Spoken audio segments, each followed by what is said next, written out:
There are many different type and size of artillery existed during First World War, however, none of them could even come close in range to the famous Paris gun. The gun was named after the city it was built to bomb from far behind the front lines. The plan was that bombing Paris would break the morale of the people, and by that the French government would sue for peace. This was the first time that the weapon was built for exclusively terrorizing civilian population in the modern military history. Yes, I know about the Zeppelins and the bombing campaigns, but those also were used against military targets, so they don't really count in this context. They were in service from March to August of 1918. When the guns were first used, Parisians believed that they had been bombed by a high-altitude Zeppelin, as the sound of neither an airplane nor a gun could be heard, which was not unheard of, as the German Zeppelins conducted bombing raids with the engines off over cities, so they were difficult to spot in the night. The Paris gun was the largest pieces of artillery used during the war by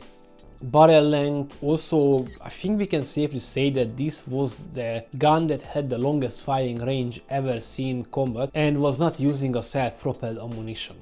As a military weapon, the Paris gun was not a really good weapon.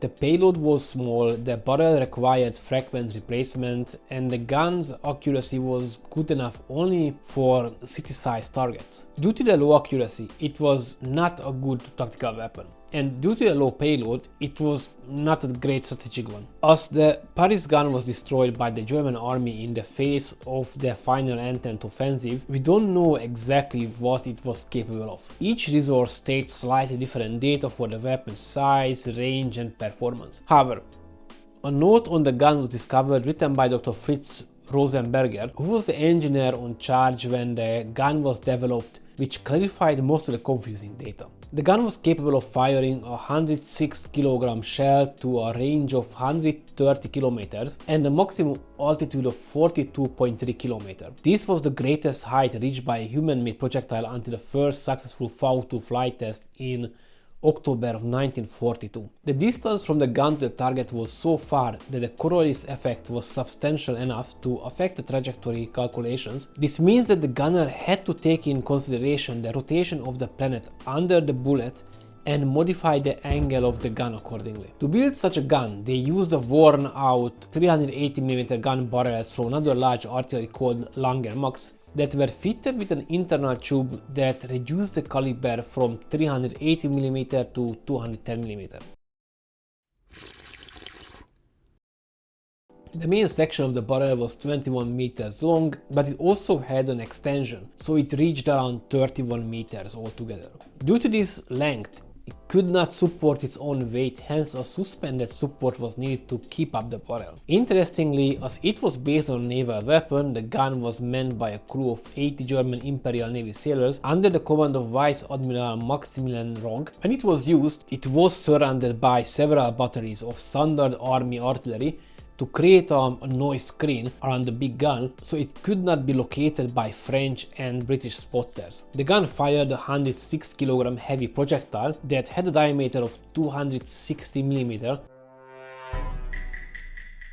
and a length of 960mm. Even though the projectile was very large, the explosive was only 7 kg in it. This was due to the enormous forces the bullet had to withstand when it was fired to prevent premature explosion in the barrel. Once it reached the target, it created a crater around 3-4 meters wide and around 1.5 meters deep. As a huge amount of explosive was needed to launch every projectile, each shot wore away a significant amount of material from inside of the barrel. Hence, the manufactured shells were increasing in diameter and were numbered which shells to load for the first shot, then a bit bigger one for the second, and so on. Also, after each shot, the barrel was measured to add extra propellant to the next load to fill the gap that was wore away. Each barrel could be only used around 65 times, then they had to be sent back to the factory to be rebored and manufacture new shells for them. The first time this gun was used on 23rd of March 1918 and shot around 21 times. As at the time the French army and the population of Paris couldn't imagine that bombardment is from an artillery piece, they assumed that these were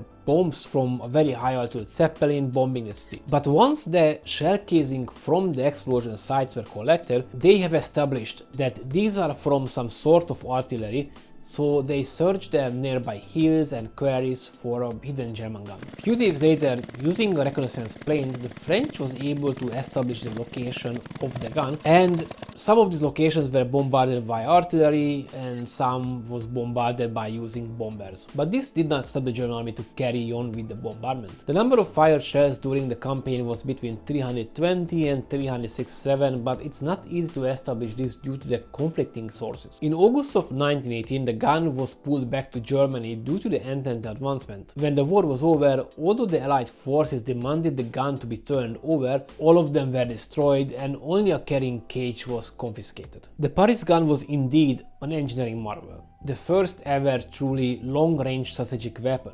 However, the cost of the project compared to the return was not in line, and it was not successful. It was inaccurate, expensive, slow and delicate. In the meantime, it did not achieve its goal to break the morale of the civilian population.